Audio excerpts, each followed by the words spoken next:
네, 안녕하십니까. 김한상영어의 김한상입니다. 저랑 같이 오늘은 해석의 원리 6강 시작할까 합니다. 여러분들 명사수식어 강의 시작하도록 하겠습니다. 명사수식어는요, 지난번 제가 설명을 드렸었지만 명사수식어의 종류에는 전, 관, 분, 주부 가장 핵심적인 것이 전관분, 주부가 핵심적이고요. 그 다음 뭐가 있습니까? 형용사와 동격 이렇게 두 가지 부차적인 것들이 존재합니다. 저랑 같이 이제 명사수식을 하나하나 살펴봄으로써 여러분이 섬세하게 영어를 다듬어가고 완벽한 해석이 될 수 있도록 공부를 해나가도록 하겠습니다. 하지만 무엇보다 중요한 것은 항상 제가 말씀드렸다시피 단어 공부라는 사실을 잊지 마시고요. 공부해 가셨으면 좋겠습니다. 먼저 전치사 플러스 명사에 대해서 공부하도록 하겠습니다. 오늘 공부하는 게 전치사 플러스 명사인데요. 아시다시피 전치사 플러스 명사 강의 시작합니다. 명사수식어입니다. 전치사 플러스 명사가 뭐 한다는 겁니까? 명사를 꾸민다는 겁니다. 아시다시피 명사를 꾸미는 방법이라고 하는 것이 소위 말해서 영어 문장에서는 주어 플러스 동사가 존재합니다. 자, 나중에 제가 공부를 하겠지만 전치사 플러스 명사는 문장이 제일 처음에 나올 수 있습니다. In the morning, 아침에 이런 식으로 at birth, 태어났을 때는 이런 식으로 제일 문장, 전치사 플러스 명사가 뭐 할 수 있습니까? 제일 앞에 나올 수가 있다는 겁니다. 물론 이때 전치사 플러스 명사는 분명 동사를 꾸미게 되어 있습니다. 그리고 문장이 제일 뒤에 나온 전치사 플러스 명사도 혹은 동사 뒤에 나온 전치사 플러스 명사도 동사를 꾸미게 되어 있는데 제가 여기서 공부하려고 하는 것은 이 동사가 중심이 아니라 주어 뒤에 나온 전치사 플러스 명사를 말하는 겁니다. 주어 뒤에 나온 전치사 플러스 명사는 100% 뭘 꾸미게 되어 있습니까? 특별한 일이 없는 한은 반드시 앞에 나온 주어를 꾸미게 되어 있습니다. 물론 동사 뒤에 이건 잘 보셔야 됩니다. 동사 뒤에 뭐가 등장합니까? 목적어가 나옵니다. 목적어는 물론 명사 아니겠습니까? 맞죠? 예. 이 목적어 뒤에 뭐가 등장하면 전치사 플러스 명사가 등장하면 이건 조심을 좀 하셔야 되는데요. 알지 않습니까? 그렇죠? 이럴 때 우리가 이때 전치사 플러스 명사는 뭐 할 수도 있습니까? 바로 앞에 나온 명사를 꾸밀 수도 있고요. 아니면 전체적으로 앞에 나온 동사를 꾸밀 수도 있다는 사실입니다. 1번과 2번이 가능하기 때문에 일단 여러분이 잘 보셔야 됩니다. 이 전치사 플러스 명사가 무엇을 꾸미는지 확인을 하셔야 될 겁니다. 나는 예를 들어서 샌드위치를 뭐 했습니까? 먹었습니다. 어디 있는? 책상 위에 있는 샌드위치를 먹었다. 책상 위에 있는 샌드위치를 먹었다. 그러면 중요한 것은 on the desk. 샌드위치인데요. on the desk, 책상 위에 있는 샌드위치를 먹었으면 이건 책상 위에 있는 샌드위치고요.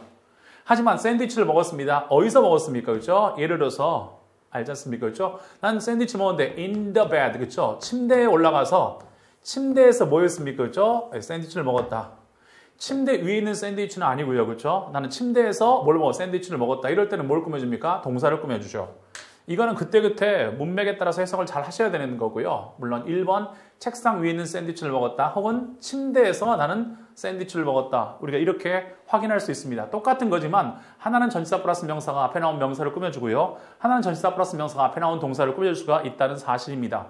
그래서 뒤에 나왔을 땐 여러분이 조심을 반드시 하는 것이 필요하고요. 하지만 지금 제가 말씀드리는 것은 이렇게 전치사 플러스 명사가 주어를 꾸며주거나 아까 말씀드렸다시피 목적어 뒤에서 직접적으로 전치사 플러스 명사가 앞에 나온 목적어를 꾸밀 수도 있다는 사실입니다. 어쨌든 이 전치사 플러스 명사가 이렇게 꾸며준다는 사실을 여러분이 반드시 염두에 두시고 공부를 하실 필요가 있다는 겁니다. 이 전치사 플러스 명사 앞에 나온 명사를 꾸며주는 것들을 지금부터 살펴보도록 하겠습니다. 이때 당연하게도 이 전치사가 가지고 있는 뜻이 굉장히 중요하다는 사실입니다. 이 뜻이 굉장히 중요하다. in이 나오면 어디 어디 안에 있는 혹은 on이 나오면 어디 어디 위에 있는 이런 식으로 뭐가 있습니까? 그렇죠? 이 뜻이 with는 어떻습니까? 뭐뭐를 가지고 있는 혹은 데리고 있는 이런 식으로 해서 뭘 씁니까? 이런 전치사가 등장을 하면 이 전치사의 고유한 뜻들이 앞에 나온 명사를 꾸미기 위해서 뒤에 나온 명사와 연결이 되어지는 겁니다. 그렇죠? 예를 들어서 A가 나왔다 그러면 A 안에 있는 어떤 주어 A 위에 있는 주어, A와 함께 있는 주어 이렇게 해석을 할 수 있다는 것이고요. 그리고 가장 많이 등장하는 것이 보통 무엇입니까? of입니다. of가 나오면 일반적으로 A of을 쓰면 A의 뜻이 될 때가 많습니다. A의 뜻이 되는 것이와 굉장히 많죠. 우리가 뭐뭐의 뜻으로서 A의 이렇게 쓰이는 거고요. 아시다시피 보통 이제 of는 A의 혹은 A에 대한 이런 뜻이 될 수가 있을 겁니다. 자, 이렇게 우리가 전치사가 나왔을 때 이제 이 전치사의 느낌에 대해서 살펴보도록 하는데요. 원래는 전치사 자체가 뭐가 있기 때문에 뜻이 있기 때문에 이 전치사의 뜻에 유념하면서 해석하시면 좋겠습니다. 어쨌든 어떤 주어나 어떤 목적어 뒤에 전치사 플러스 명사가 나왔을 때 주어 뒤에 전치사 플러스 명사가 나오면 거의 100% 앞에 나온 명사를 꾸미는 것이고요. 100%는 아닙니다. 거의 100%고요. 그리고 뒤에 나왔을 경우는 실제로는 어떻습니까? 1번보다 2번인 경우가 많습니다. 전치사 플러스 명사 나왔을 때 앞에 나온 목적어를 꾸미기보다는 실질적으로 앞에 나온 동사를 꾸미는 경우가 실제로는 70에서 30의 비율로 훨씬 많습니다. 하지만 30%라는 비율로 앞에 나온 명사를 꾸밀 수 있기 때문에 여러분 이것들도 유념하셔서 공부하실 필요가 있다는 거죠. 나중에 전치사 플러스 명사가 동사를 꾸미는 케이스, 제일 앞에 나오거나 제일 뒤에 나왔을 때 동사를 꾸미는 케이스에 대해서는 다시 한번 전치사 플러스 명사 2파트에서 공부하도록 하겠습니다. 아시겠죠? 여러분 교재 보시면 이제 문장 갑니다. 그들은 앉아서 지켜보았다. 그들은 앉았습니다. 지켜보았다. 세먼은 어떤 세먼입니까? In the river. 강 속에 있는 세먼은 어떻습니까? 지켜보았다. 그런 뜻이죠.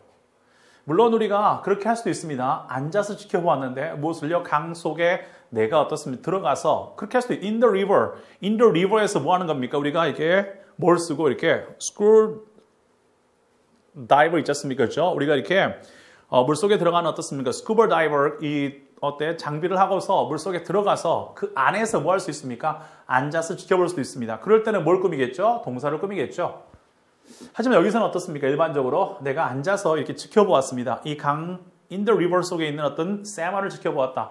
이럴 때는 어떻습니까? 앞에 나온 명사를 뭐 해줍니까? 꾸며주는 걸 알 수가 있을 겁니다. 그러니까 우리가 문장의 제일 뒤에 전치사 플러스 명사 나왔을 때는 잘 문장을 보시면 이렇게 이걸 꾸미는지 아니면 앞에 나온 동사를 꾸미는지 잘 보셔야 됩니다. 왜? 전치사 플러스 명사는 이처럼 문장의 제일 뒤에 나왔을 때는 뭐 할 수 있으니까요? 얼마든지 그 앞에 나온 명사나 앞에 나온 동사를 꾸밀 수 있는 1, 2가 있단 말이야. 1은 명사를 꾸미는 것, 2는 동사를 꾸미는 것. 이걸 선택할 수 있어야 하겠습니다. 그런 자신을 보았습니다. In the lake 마찬가지 호수 안에 비친 자기 자신의 모습을 어떻습니까? 들여다보았다. 그런 뜻이죠. 호수에 비친 자기 자신의 모습을 보았다. In the lake. 호수 안에 있는 자기 자신의 모습에서 앞에 나온 명사, 호수 안에 있는 전치사 이 나왔으니까 이렇게 여러분 파악해 보실 수가 있으실 겁니다. 아시겠죠? 전치사 플러스 명사 나왔을 때 여러분들 이제는 두려워할 필요가 없다는 겁니다. 잘 보시고 이렇게 여러분이 해석해 보실 수가 있으실 겁니다. 자, 물론 어떤 동사 뒤에 전치사가 나왔을 때는 둘 중에 하나인데요. 동사 뒤에 전치사는 일반적으로 이렇게 묶이면 어떻습니까? 이렇게 묶이면 앞에 나온 명사를 꾸며주는 거고요. 이렇게 묶이면 뒤에 나온 것이 뭐가 됩니까? 목적어가 되는 겁니다. 지금은 두 번째 케이스죠. Look at himself 쓰면 보았다. 누구를? 자기 자신을 이렇게 해서 뒤에 나온 목적어를 취하는 케이스가 됩니다. 이건 나중에 동사편에 가서 동사에서 다시 한번 제가 설명할 기회가 있을 때 그때 설명드리도록 하겠습니다. 일단은 전치사 플러스 명사가 앞에 나온 명사나 동사를 꾸미는 것을 살펴볼 수가 있으실 겁니다. 자, 한번 봅시다. 여러분 교재 예문 조금 더 살펴보겠습니다. 전치사 플러스 명사 파트는 예문 살펴보는 것으로 여러분들 많이들 살펴보셔서 익숙해지면 되겠습니다. 나는 약속이 있습니다. 누구와 약속이 있습니까? With my dentist. 그렇죠? 치과 의사 선생님과 약속이 있습니다. 누구와의 약속을 갖고 있다. 이런 표현 쓰죠. With my dentist. 치과 선생님과의 약속을 나는 가지고 있습니다. 약속 있습니다. 치과 선생님과. This is real secret. 진짜 비밀이야. 어떤 비밀인데? Between you and me. 당신과 나 사이의 비밀이야 할 때 전치사 플러스 명사가 앞에 나온 명사를 꾸미고 있지 않습니까? 당신과 나 사이의 비밀입니다. 이렇게 쓰는 거고요.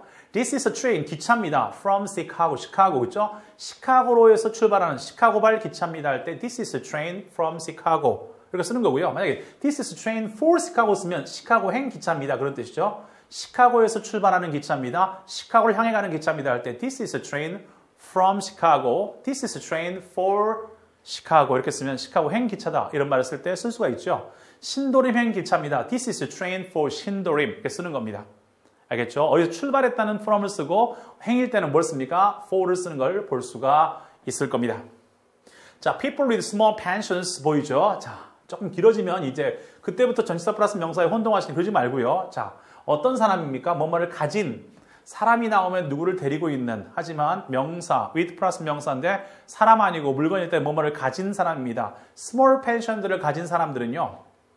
연금, 작은 연금을 갖고 있는 사람들이 있습니다. 연금을 적게 받는 사람들은 때때로 발견합니다. 배웠었죠. make, think, find 뒤에 나온 it은 뭐다? 가목적어다. 이미 배우셨습니다.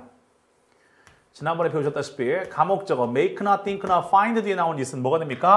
가목적어가 됩니다. 발견합니다. 그것이 어렵다는 거. 진짜는 뭐야? to나 대신 나온다고 설명드렸고요. it이 가리키는 것은 to나 대신입니다. 이거 하는 것이 어렵다는 걸 발견합니다. 자, small pension을 가진 사람들, 연금이 적은 연금을 가진 사람들은 때때로 발견합니다. 그것 어렵다. 그것이 뭔데요? To make ends meet입니다.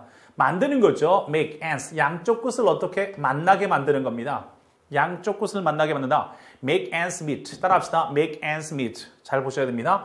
make ends meet는 무슨 뜻입니까? 우리가 가계부에서 왼쪽이 수입이고 오른쪽이 지출인데요. 수입과 지출을 서로 뭐 하는 겁니까? 맞추는 겁니다. 수입과 지출을 맞추는 것. 자, 조금 풀어 쓴다면 그렇죠? 번 만큼 쓰는 거죠. 쓸 돈을 버는 겁니다. 그렇죠? 아셨습니까? 내가 수입한 만큼 지출하는 것이 어렵다는 겁니다. 이해되시죠? 그 말은 무슨 말이냐? 내가 번 돈만큼만 쓰는 것이 참 어렵다는 거죠.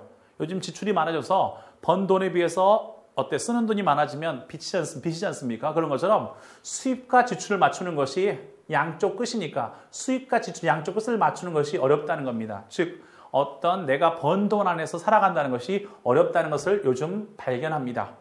그렇죠? 연금을 적게 받는 사람들은 실제로 나이가 들어서 특별한 소득이 없기 때문에 실질적으로 물가는 올라가고 그래서 양쪽 끝을 맞추는 것, 즉 지출을 그 수입에 맞추는 것이 어렵다는 것을 발견합니다. 됐죠? 오케이. She doesn't want to marry a man. 그는 결혼하고 싶지 않습니다. 어떤 사람입니까? Without sense of humor. 유머 감각이 없는 사람과 결혼하고 싶지 않습니다. She doesn't want. 원치 않습니다. 유머 감각이 없는 사람 이렇게 해서 앞에 나온 명사를 뭐 해줍니까? 꾸며주는 것을 여러분 보실 수가 있으실 겁니다. 좋습니다.